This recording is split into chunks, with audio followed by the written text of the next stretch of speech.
नमस्कार, माझं नाव करिश्मा माने. मानेज रेसिपीमध्ये आपल्या सर्वांचे स्वागत आहे. आज आपण करून घेणार आहोत बाप्पाच्या आवडीचे तांदूळ पिठाचा जराही वापर न करता बाप्पाच्या आवडीचे पोह्यांचे मोदक करून घेणार आहोत आज आपण. चला तर मग आपण रेसिपीला सुरुवात करूया. 4 ते 5 काजू आणि 4 ते 5 बदाम घेतले आहेत.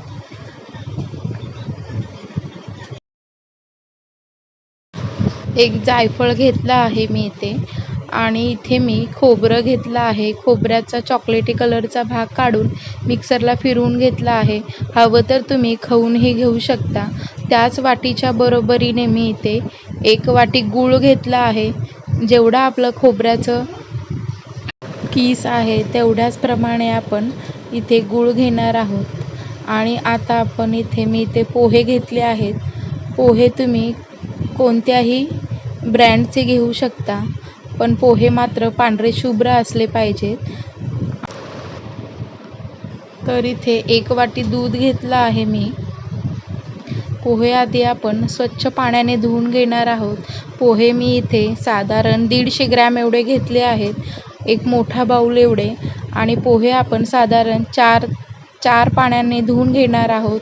जोपर्यंत आपला पोह्यांचा कलर पांढरा शुभ्र होत नाही तोपर्यंत आपण हे पोहे स्वच्छ धुवून घेणार आहोत. पोहे धुवत असताना आपण हाताने पूर्ण असे चोळून पोहे धुवून घेणार आहोत, जेणेकरून त्याचा थोडासा मातीचा किंवा काळपट भाग आहे तो निघून जाईल.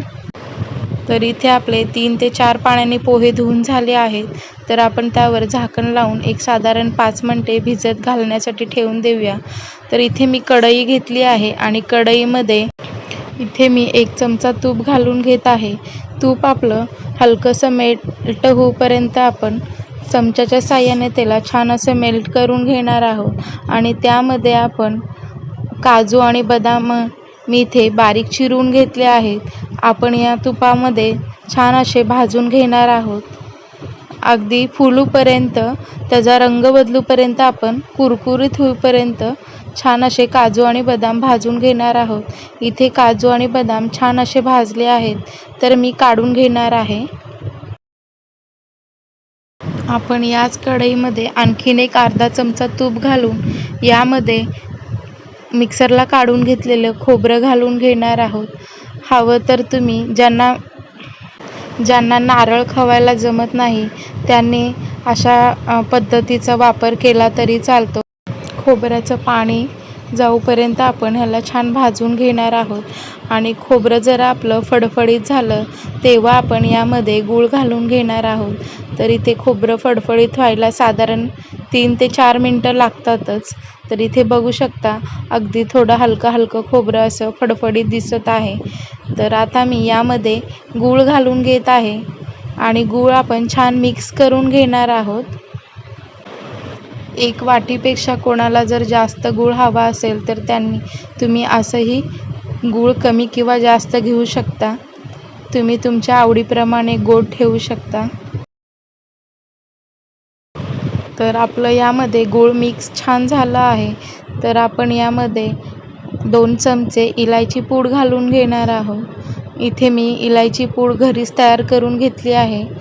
आणि आपण हे इलायची पूड यामध्ये घालून छान मिक्स करून गूळ खोबऱ्याचे सारण तयार होण्यासाठी साधारण 7 ते 8 मिनटं लागतात. जर तुम्ही व्यवस्थित आधीच खोबऱ्याचं पाणी वितळून घेतलंच तर. इथे बघा आपले मोदकाचं सारण तयार झालं आहे. त्यामध्ये मी काजू आणि बदामाचे काप घालत आहे आणि त्यामध्ये थोडीशी जायफळ घालून घेत आहे. जायफळनी छान सुवासही येतो आणि चवही खूप सुंदर लागते. त्यासाठी इथे मी जायफळ घालून घेतलं आहे. सारण हे आपलं गरम आहे म्हणून मी इथे जायफळ घालून घेतली आहे. आणि आता हे थंड होण्यासाठी ठेवून देणार आहोत. तर इथे आपले पोहे छान भिजले आहेत. तर इथे बघू शकता आता आपण हे पोहे मिक्सरला फिरवून घेणार आहोत. तर इथे मी 2 बॅचमध्ये पोहे मिक्सरला फिरवून घेत आहे. अगदी थोडे करून मिक्सरला वाटून घेणार आहोत. पोहे जर जास्त कोरडे झाले असतील तर त्यामध्ये 2 ते 3 चमचे पाणी घालून मिक्सरला वाटून घ्यायचं आहे. तर इथे बघू शकता आपला एक गोळा तयार झाल्यासारखं पीठ छान तयार झालं आहे पोह्यांचं. तर मी इथे सर्व पोहे मिक्सरला वाटून घेतले आहेत आणि आता आपण एक कढई घेणार आहोत. त्यामध्ये 1 चमचा तूप घालून घेणार आहोत आणि इथे आपण 1 वाटी दूध घेतलं होतं ते 1 वाटीभर दूध आपण यामध्ये घालून घेणार आहोत. दुधामध्ये थोडेसे मीठ घालून घेणार आहोत आणि त्यामध्ये 2 चमचे साखर घालून घेणार आहोत. दूध छान तापवून घ्यायचं आहे. साखर आपली मेल्ट झाली पाहिजे दुधामध्ये आणि दुधाला एक उकळी येऊपर्यंत दूध छान तापवून घेणार आहोत. तर इथे बघू शकता एक उकळी आली आहे आणि दूध आपलं छान तापलं आहे. तर आपण मिक्सरला काढून घेतलेले पोहे आपण दुधामध्ये घालून घेणार आहोत. दुधात घालण्याचं कारण म्हणजे आपल्या पोह्यांना अगदी पोह्यांच्या सारणाला अगदी चव खूप छान येते. अगदी मिल्किस्ट अशी चव येते म्हणून इथे मी दुधाचा वापर केला आहे. पीठ दिसायलाही पांढरं शुभ्र असं दिसतं. तर इथे बघू शकता आपला एक डो तयार झाला आहे आणि हा डो तयार करून घेण्यासाठी साधारण 5 मिनिटं लागली आहेत. इथे पुरण चाळायची चाळणी घेऊन आपण हे पीठ छान असं चाळून घेणार आहोत म्हणजे एकसारखं पीठ आपलं तयार होतं. कुठेही गुठळ्या वगैरे असं पडत नाही इथे म्हणून मी चाळणीचा वापर केला आहे.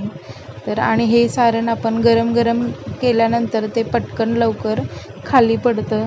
त्यासाठी इथे मी चाळणीचा वापर करून आपलं हे छान पीठ खाली पडलं आहे. तर इथे बघू शकता तुम्ही अगदी मऊसूत आपलं पीठ इथे रेडी झालं आहे.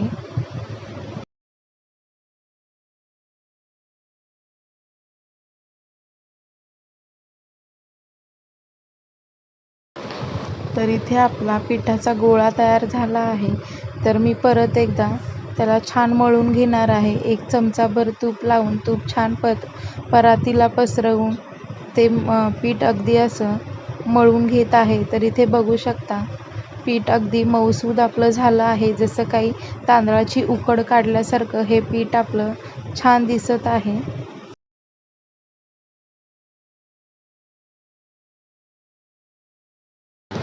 तर इथे आपलं पीठ तयार झालं आहे. तर आपण याचेच मोदक तयार करून घेऊया. तर इथे मोदकाचं सारण गार झालं आहे. तर मी इथे मोदकाचा साचा घेतला आहे आणि सर्वात पहिल्यांदा पीठ हे मी छोटा लिंबा एवढा उकडीचं पीठ घेतलं आहे आणि पूर्ण साच्यामध्ये दाबून असं त्याला आकार दिला आहे आणि त्यामध्ये 1 चमचा गूळ खोबऱ्याचं सारण घालून गच्च वरून पीठ घालून आणखीन छान मोदक वळून घेतला आहे. तर इथे बघू शकता अगदी मोदक खूप सुंदर असा दिसत आहे. कोणालाही कळणारही नाही की हे पोह्यापासून तयार केलेले मोदक आहेत. तर इथे आपले सर्व मोदक रेडी करून झाले आहेत. तर इथे बघू शकता खूप सुंदर असे मोदक दिसत आहेत. अगदी एका आकाराचेच मोदक तयार झाले आहेत.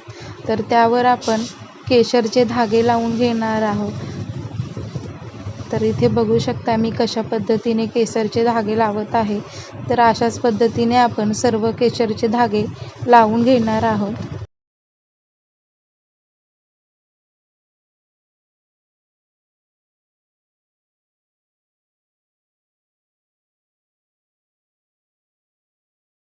महत्त्वाचं म्हणजे आज आपण कोणत्याही स्टीमचा वापर न करता इडलीच्या भांड्यामध्ये मोदक तयार करून घेणार आहोत.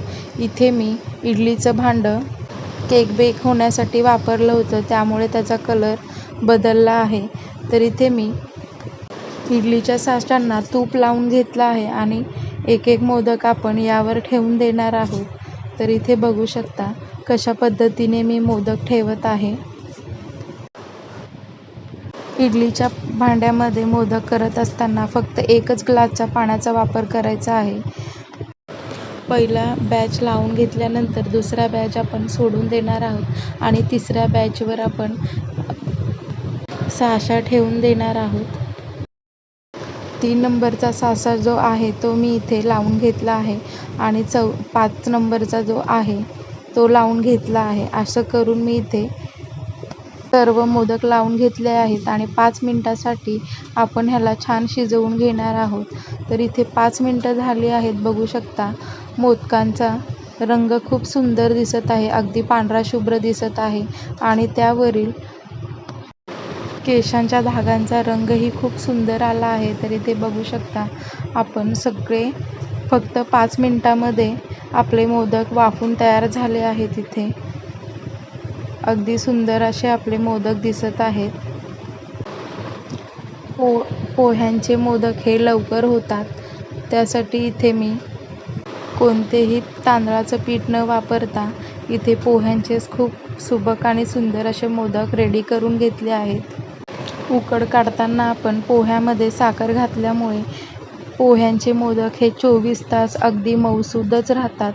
तर तुम्ही कधीही खाऊ शकता आपली झटपट होणारे बाप्पाच्या आवडीचे मोदक.